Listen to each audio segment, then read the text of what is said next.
Hello, everyone. Welcome to my show, Surprise Your Spirit. I am Kendra. I am so pleased and honored to be here with you all tonight. Tonight's just going to be a bit of an introductory show, tell you a little bit about myself, who I am. Some of you may have tuned in and heard me have a chat with Sprinkles a few weeks ago. I am back now, and I will be back every Thursday evening at the same time for all your spiritual and energy needs. I plan to use the show to discuss all things energy, all things spiritual. I plan to have live guests. I plan to have different topics, possibly do some free readings. Any other thing, you can find me at www.surpriseyourspirit.com, and you can send any ideas for the show that you would like to see or hear on the show with me, and I will take them into consideration and use them in some of the topics that I will be discussing with you guys. And so let's just get started, I guess.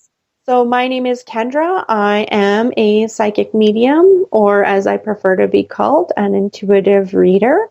I have been this way since birth. I am empathic, and I have dubbed myself a double empath.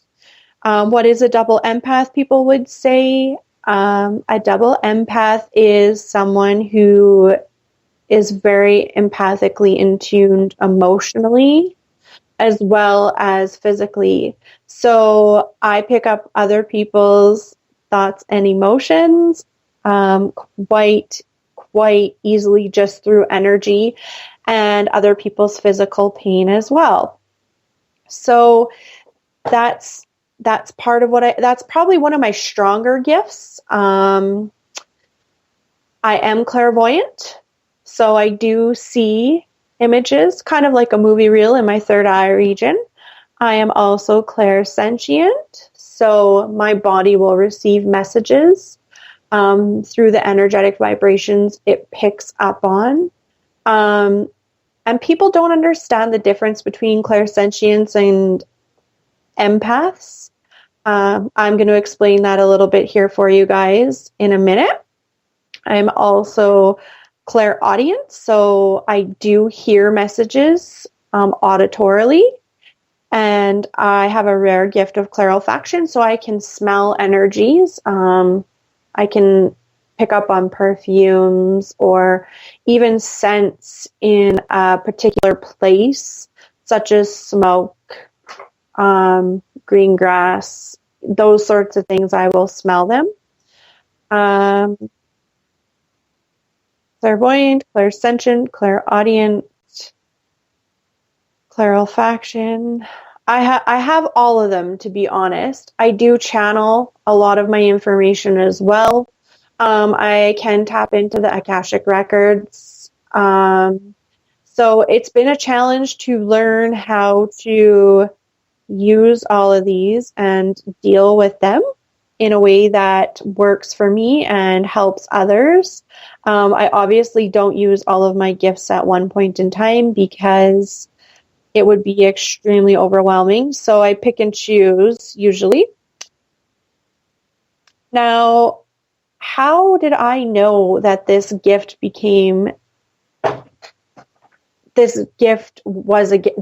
were gifts? How did I know that?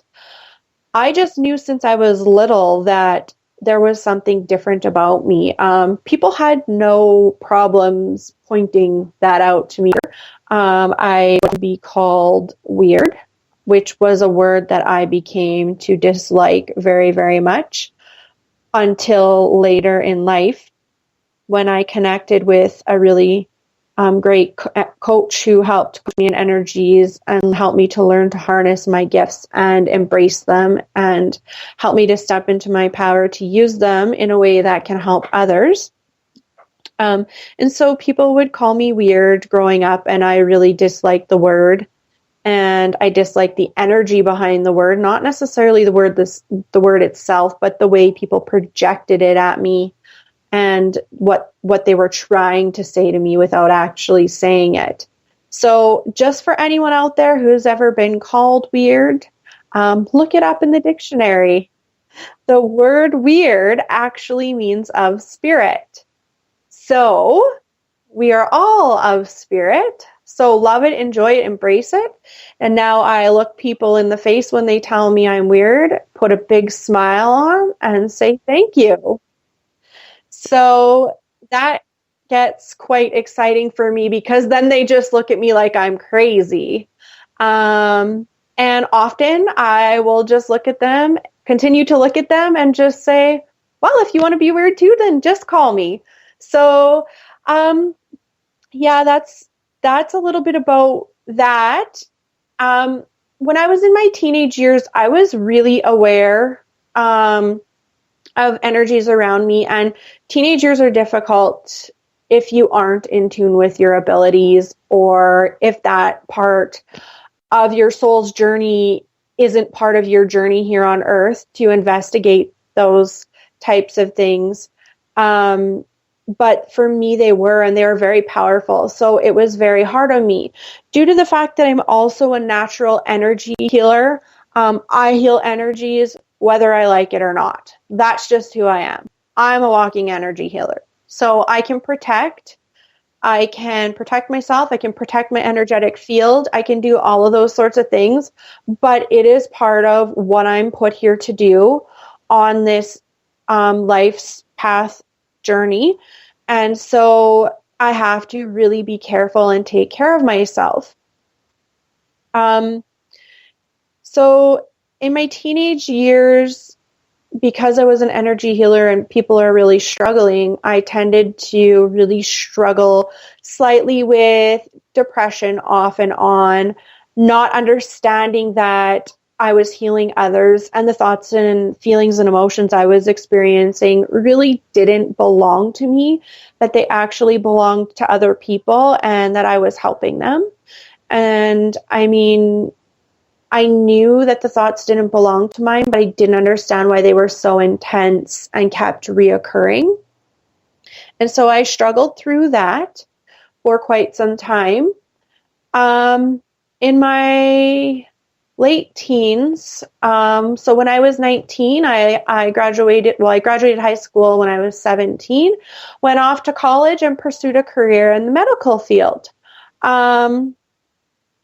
All the while knowing that there was different things about me, knowing that I could seem to hear other people's thoughts and know things, and I didn't socialize much because I used to get called a know-it-all quite a bit, or people would be angry if I would tell them things were going to happen and then they would happen. They would just tend to stay away from me. So I went off to college and I did 2 years of college, and I entered the medical field as an X-ray technologist.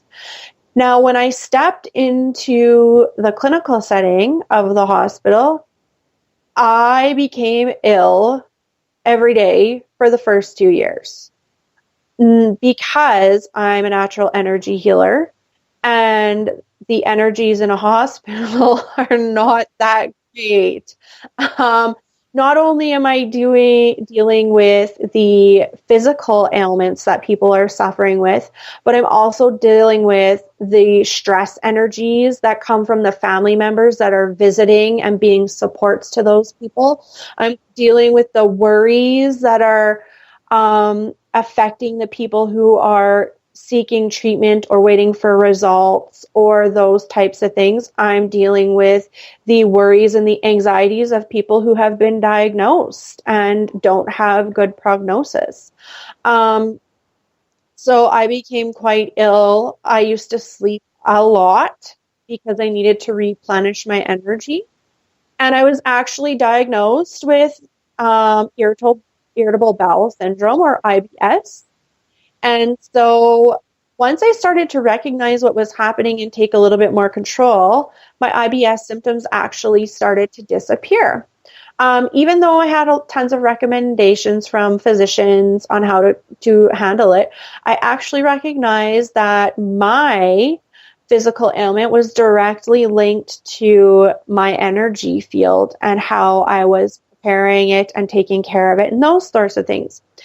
So next I began to recognize that I was actually medically intuitive as well. I could pick up on things and physical ailments that other people were experiencing within their bodies without even knowing anything about them. So at this time, I wasn't exercising my gift. I just had these weird knowings, and I didn't really know or understand why these things were, and I didn't really know or understand why me.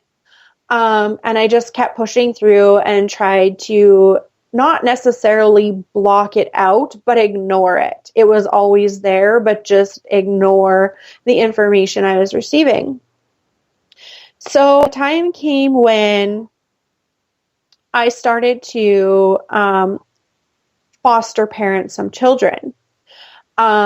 And I was really good at it because I always knew what they were feeling and what they were thinking, and I could always provide for their needs before they even knew what they wanted or needed, and things would always run really smoothly in my house.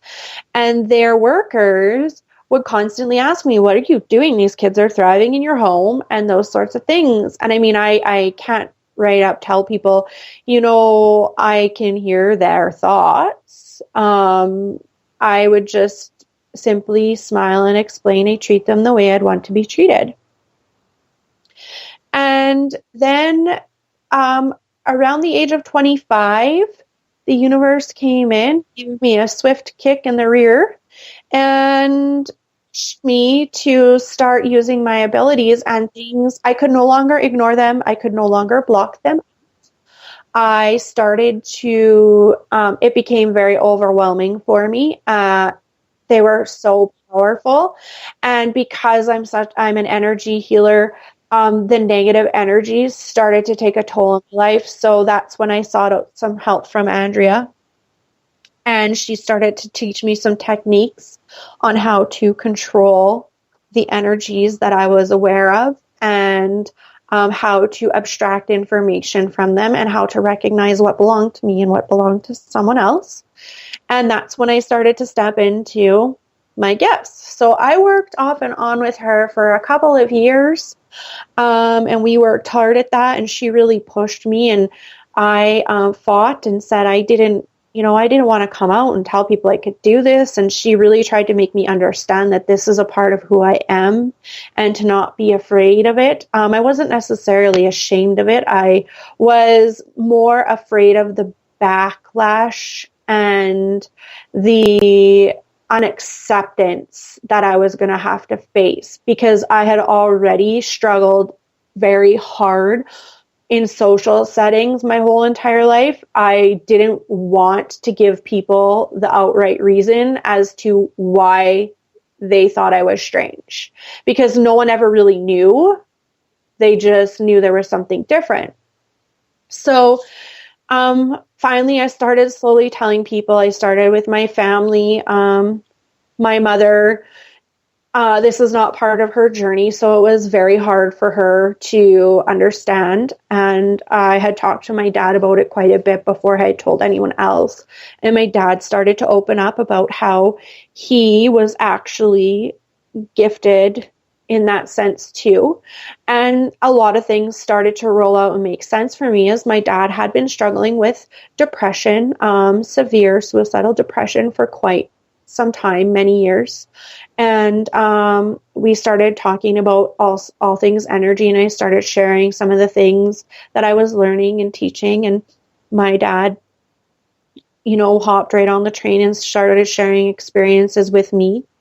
And then I told my sisters, and my one sister really embraced it. My other sister didn't not embrace it. She didn't disbelieve. She was afraid of it, I guess, is the best way. That sister has since actually become my biggest supporter, even though she doesn't understand, which has been extremely helpful for me in the last couple of years, especially in the past year.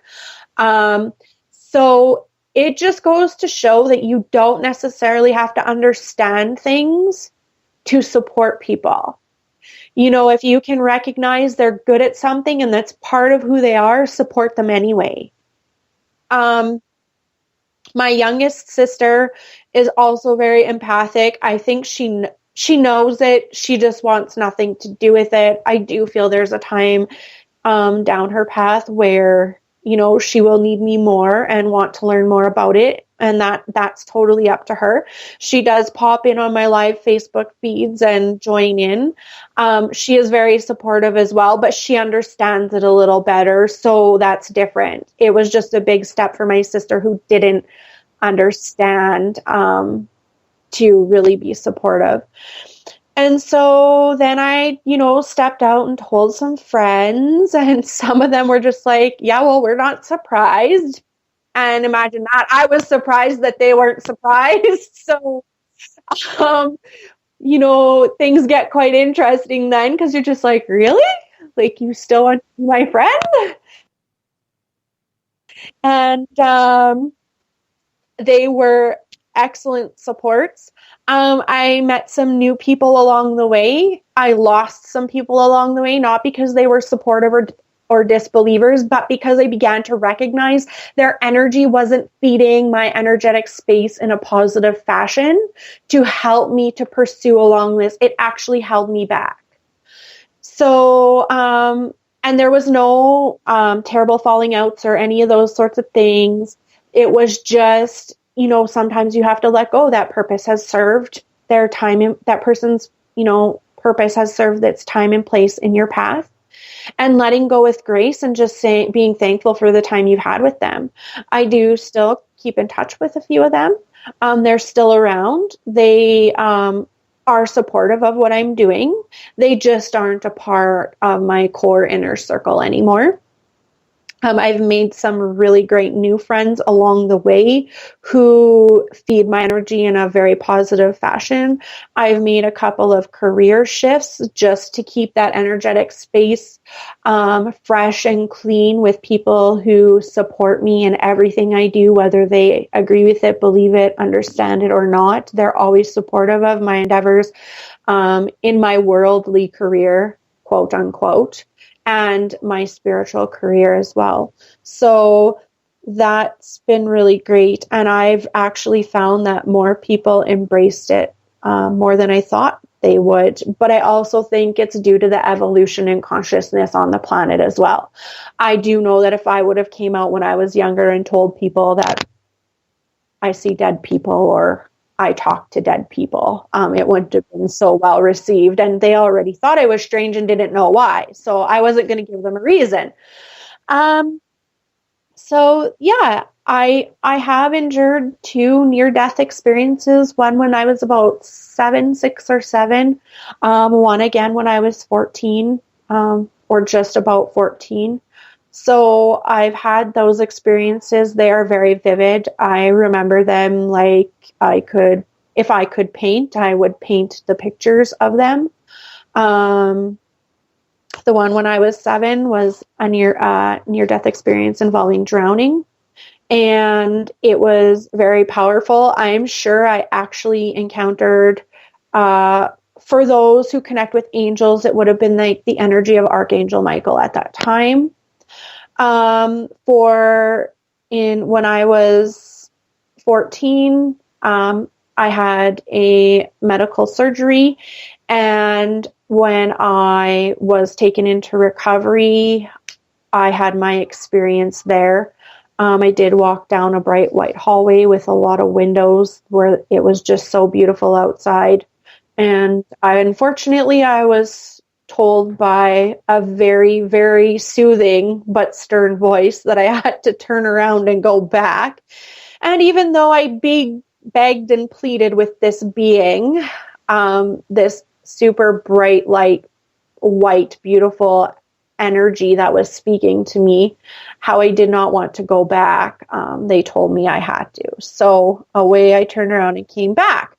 I woke up in recovery and I was screaming that I had died. So the nurse had to inform me that that did not happen. And I had to inform her it did, but we just kind of left it at that.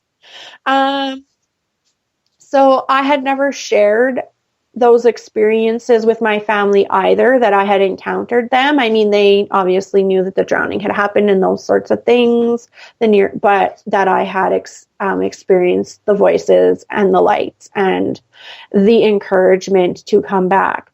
I often wondered why, because I found people were so mean here on the planet. And now, as I'm stepping into my path and helping other people to grow their spirituality and guide them and teach them about the universe and how to attract and develop the life they desire following their spiritual path, I'm starting to understand more why I'm here. So that's kind of my journey up until this point.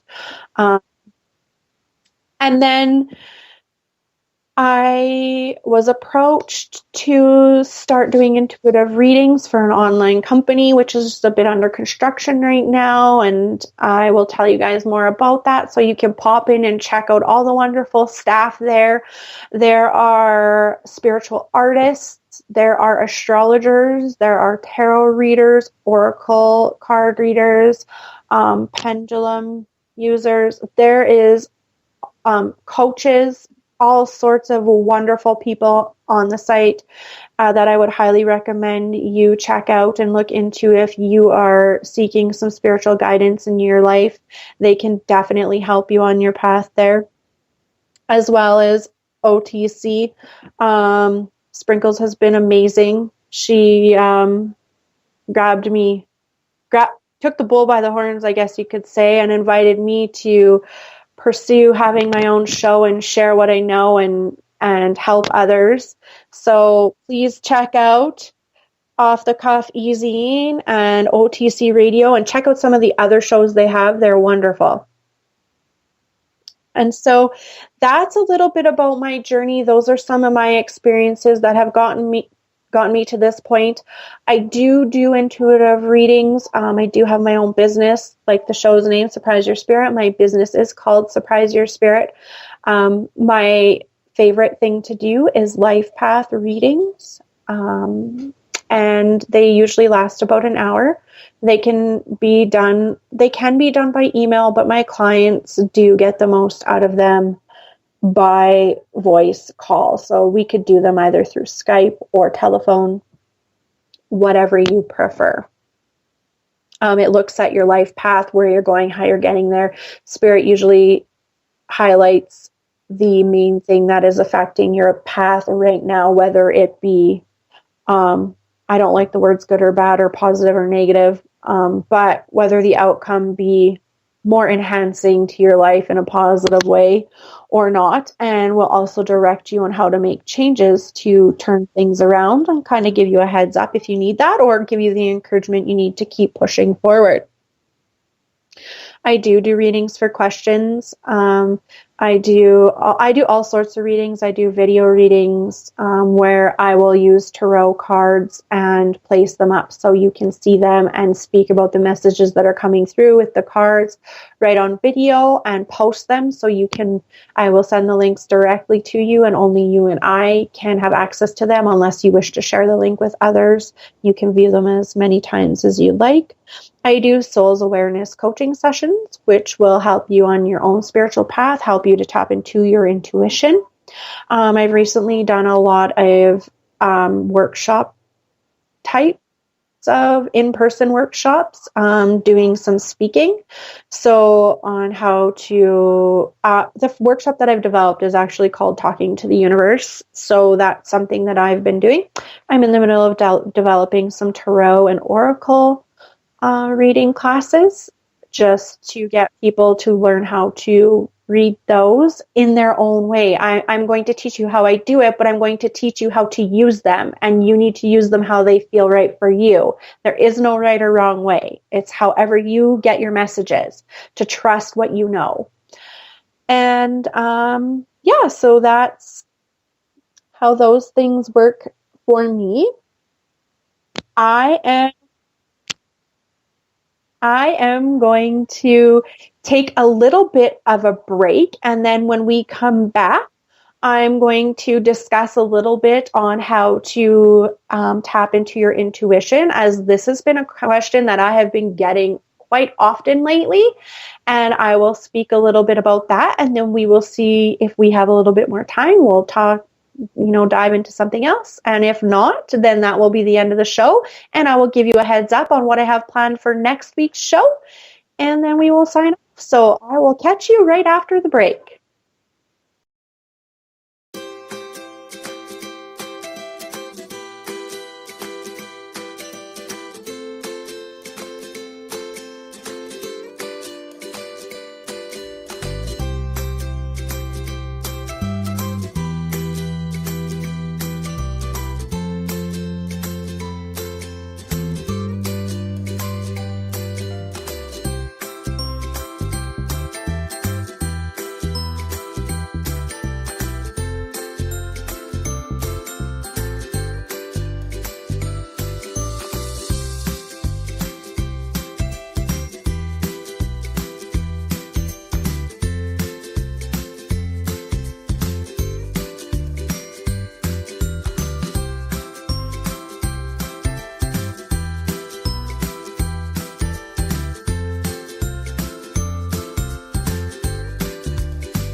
Welcome back, everyone. This is Kendra from Surprise Your Spirit. I'm here to discuss all things spiritual and all things energy with you.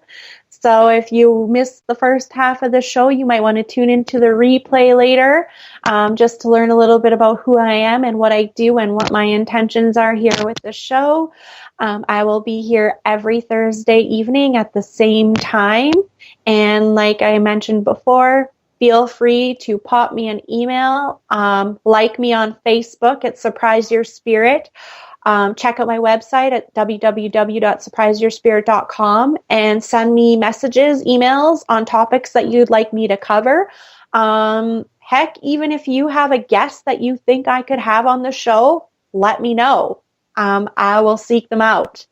So, as I mentioned before, we're going to talk a little bit about our own intuition and how we can strengthen that. I would just like to mention my dear friend Nikki's name because she did ask me to do a show on this. I'm going to also do a Facebook Live video on this topic as well next week, one evening. But I will touch on it here just so you guys can have a little bit of information as well. So we are all born with intuition. Now we can all use it. Will you use yours to get paid to do the types of things that I do? Maybe, maybe not. I don't know who you are, where you're listening, and what your spiritual path is, because if I tuned into all of your energies right now, I would be extremely overwhelmed. But the thing is, you can use yours to help you to better your life in the capacity in which you are willing to work on it. Just like an artist, we can all learn to draw a portrait. Nobody's going to pay to buy mine, but I can improve it. So you can improve yours as well. So when we talk about intuition, we're talking about those gut feelings. I have a friend who is near and dear to my heart, and we had a conversation once, and I blurted something out that I probably shouldn't have. It just because I channel information and I speak so truthfully from the information that I hear. It wasn't anything negative or rude, and he just stared at me and said, "What is that, woman's intuition?" And I kind of backtracked and played dumb and said, "Woman's intuition, what's that?" And then he kind of went on to explain to me what it meant. And it was kind of my inside joke for a while. He now knows about me and what I do. So it's all fine. But at that time I was like, oh, don't let on to this because your whole new group of friends, that's just going to disappear. But so we all have that intuition, and even non-believers believe. So it's extremely strange. We all get that gut feeling. I can almost guarantee that everybody at some point in time has experienced their surroundings of their spirit team. You will get goosebump-like sensations or energy pulses through your body that will make your hair stand on end. And you will wonder why, because you're not cold. You have probably encountered an energy.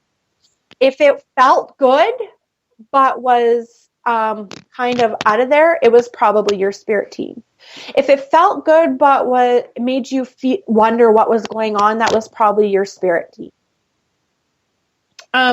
So we all have that gut feeling, that you also have that pit in your stomach area that will give you a sense of good and bad. So we'll talk a little bit about that. How do you know if something is a truth or a lie? How do you know if something is the right choice for you? Okay. It's so important to remember that right choices for others, journeys and paths aren't always the right choice for you and your journey. So don't judge others and don't judge yourself. But how do you know? You need to listen to your intuition. You need to listen to your higher self. You need to listen to your spirit team. And how I teach people to do that when I teach Souls Awareness coaching sessions is to use a technique of light and heavy. Anything that feels heavy is a no-go. It's a no-brainer no-go. No, no, no. You're probably going to reap some sort of consequence you don't desire. Now, if it is good for you, you will feel light. You will feel light. You will feel floating. And even though you feel light, you may feel a little bit of fear. But what you need to understand is oftentimes we mistake fear. We mistake excitement for fear. Okay, because it's the fear of the unknown. Something feels really great. The thought of it sounds amazing, and we turn to fear and it holds us back even though it feels really light. That's because you're excited. You need to recognize, is there any danger in choosing this? No. What's the real danger?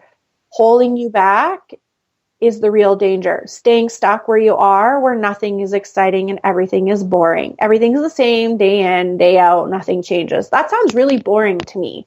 I mean, that's great if you want to choose that for yourself. This is your journey here. But if you're looking for something more and something different, you're going to need to choose. You're going to need to choose those things that feel light. So what I actually do is tell people to practice this. Stand, get centered, focus, and just ask things like your name. So I would stand, get centered, or sit wherever and just get really focused. My name is Bob. It feels really heavy for me, okay, in my whole entire body, especially in my stomach. So then if I reset myself and ask again, truth is Kendra, I feel really light. So if you practice, do I want to eat this apple? Because does your body want to eat the apple? Or are you just picking an apple because we are programmed to believe that apples are healthy and it's the right thing to do? Well, you might want something else. Your body might want something else. So if you practice those things and get good at it. Now, the important thing to remember is recognize where your signals are coming from in your body, because your body is not run by your brain. Your body reacts to the energetic vibrations, okay? So it doesn't receive the information through the ears and go through all the brains and get all twisted up and turned inside out and upside down, and then logic kicks in and talks you out of it. If you pay attention to your body's initial reaction, some people might feel their lightness in their legs. Some people might feel it in their arms, chest, in their back, in their buttocks, in their ears, in their head.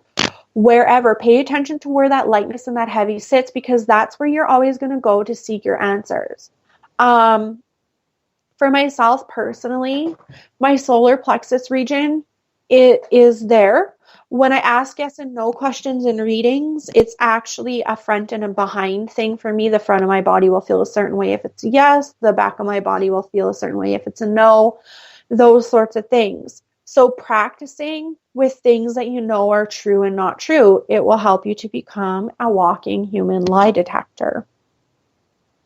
So that's kind of how you can work with your intuition. Now, next, I often have people tell me, I know maybe I'm not gifted like you, and I don't really like that word gifted. I just see it as an ability or a talent like anybody else, like an excellent actor or an excellent artist or an excellent person, a professional sports player. It's just a talent, okay? Something I've built on. I was put here to do. It's part of my path. So, they will say, but I'm aware of energies, and how do I ward off that negativity? And I give them this exercise, and it's called energy expansion.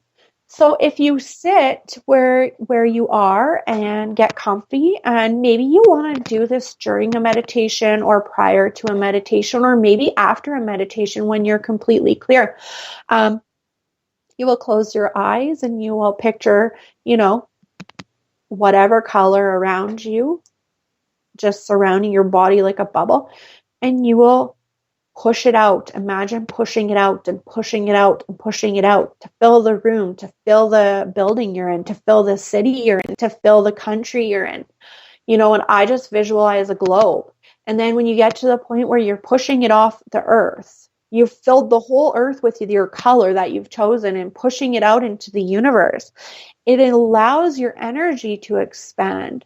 So it keeps those negative energies farther away from your personal energetic space so they don't have an effect on you.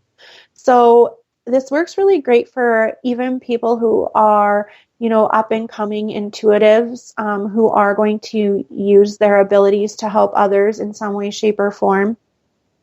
Whether you are going to do that or not, this is a great technique, but it helps to keep your personal space clear so that you are protected from psychic attacks for anyone who knows what those feel like and what they are. Because with this type of thing comes a lot of skepticism from society, okay? From the non-believers and the people who don't want to believe in something bigger than themselves. And I have no issues against them whatsoever. This is their life to live, and they can choose what they want to do with that. But you will feel the negative energy of those things, and they can take a toll on you. They can actually discourage you and get you all twisted up as well in believing and believing in what the information you're receiving from the universe. Okay, so energy expansion is extremely important. Now, the other thing that is extremely important to do in order to take care of yourself and be able to trust your intuition all the time, not all the time because we're human, but, to the best of your abilities, is to do daily meditation. And when I tell people this in coaching sessions, they're like, Kendra, like, that's just not for me. And I say, why not? Everyone has this misconception that meditation is sitting on the floor with your legs crossed and your arms out and your fingers in an O and you're humming. That's not true. Maybe meditation for you is reading a good book. Maybe it's baking. For men, maybe it's golfing. Maybe it's hiking, men or women, whatever. Knitting, I don't care what it is you do, tinkering with cars. Meditation is truly that one spot where your brain is free and clear of all stresses and worries of daily life, where you are just in the zone, completely enjoying being in the moment. So making sure that you're clear on what is meditation for you. I personally do enjoy formal meditation. It helps me to reground and center myself.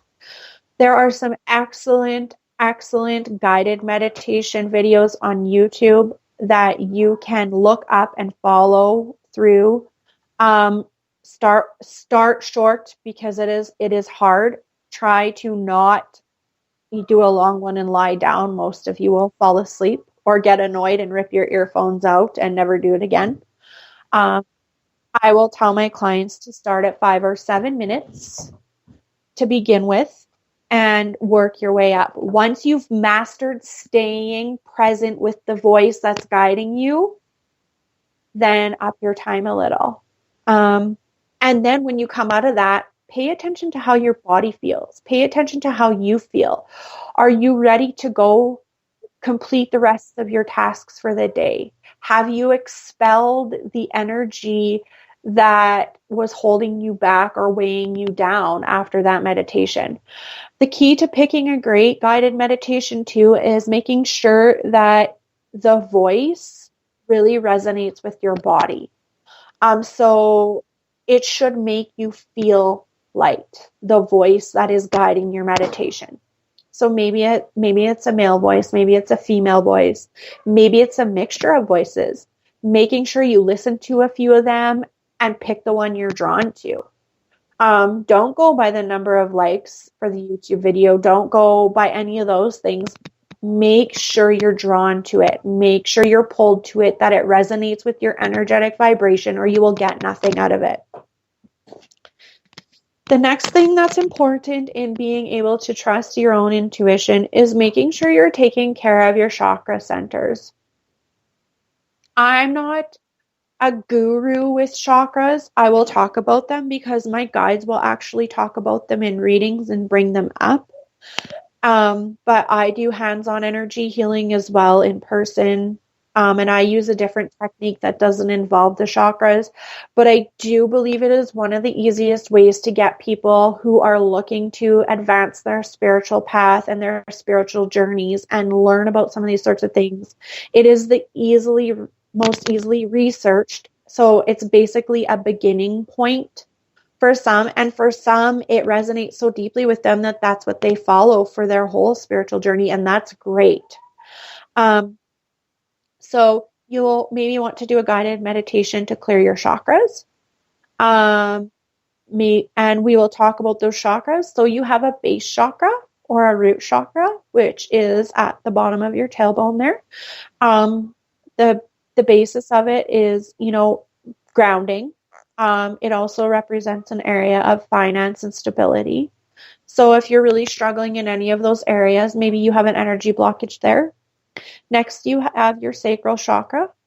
I'm just going to revert back for a minute. The base chakra is associated with the color red. And then you have your sacral chakra, which is kind of right below the navel. And it is associated with the color orange, and it is very, very much so tied to creativity.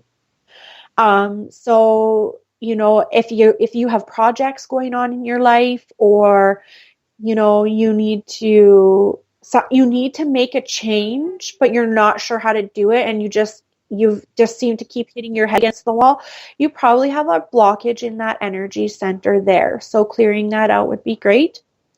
The next, you have your solar plexus chakra, and that's right about the navel a little bit above.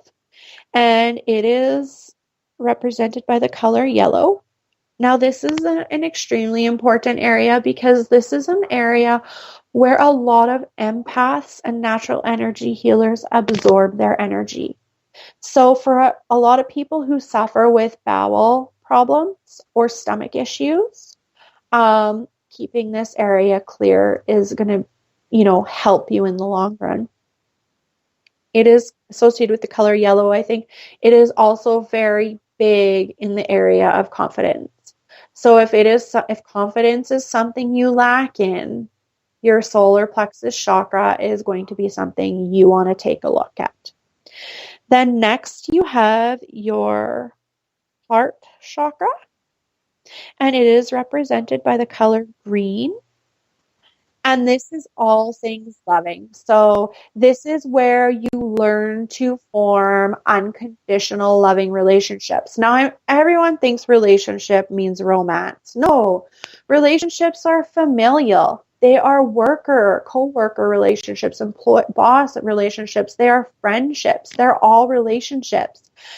This chakra probably is one that everyone really works on their whole entire life, because to unconditionally love someone and accept them for who they are, for where they're at on their path, on their journey, even if you're not agreeing with it, but still being able to support them and be there for them and let them walk their path their own is very hard for some people. We place too much expectation on others because of how we choose to do things. So being accepting unconditionally of everyone, that happens in the heart center. Next, we have the throat chakra, which is represented by the color blue, and it represents communication. So, not that I want to be stereotypical or anything, but a lot of men, this is something they need to work on, because over years, they have been taught feelings are weak. Society has taught us to express feelings are weak, to talk about feelings are weak, to cry is weak, those sorts of things.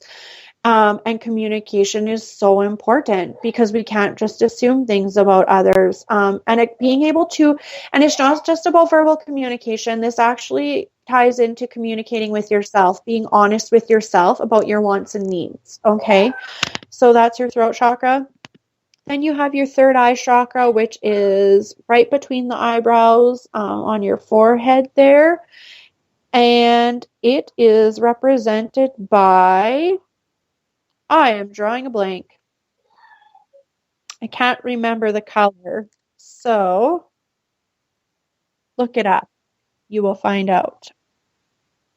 I want to say it's purple, but I'm not 100% sure. I do believe it might be purple. And that is where you will get visions or premonitions or just information about having deja vu. Anyone's had deja vu? That's happening up there. So if you or even just foreseeing how things will play out, happen there. So if you've lost that ability and you seem to once have it, you probably have a blockage there. And then you also have the crown chakra up at the top of your head. I can't remember the color for that. I'm actually just going to walk over here and just take a peek. And your crown chakra is all about spirituality. So it represents where your spiritual path is, your spiritual growth, your spiritual journey, how you connect with your guides, how you connect with your higher self, those sorts of things. So yes, the third eye chakra is represented by purple, and the crown chakra is represented by silver or gray. So those are your chakras, and making sure you take clear of them in the energetic space that is there, and they will help you to have better intuition. So once they are all aligned, that's how you keep them. I want to talk a little bit more about them in another show and just talk about how clearing them out and emptying them and how it works and affects you. But that's just a little bit about intuition for today. So before I sign off, I just want to talk to you guys a little bit about next week's show. I am going to have a live guest. My live guest's name is Andrea Ozowski. She is the wonderful, wonderful being who came into my life and helped me to turn it around and venture down this spiritual path. We will have some great conversations. She has an extremely infectious laugh, and she has a very addictive energy. You will just love her to pieces. She will give some great information.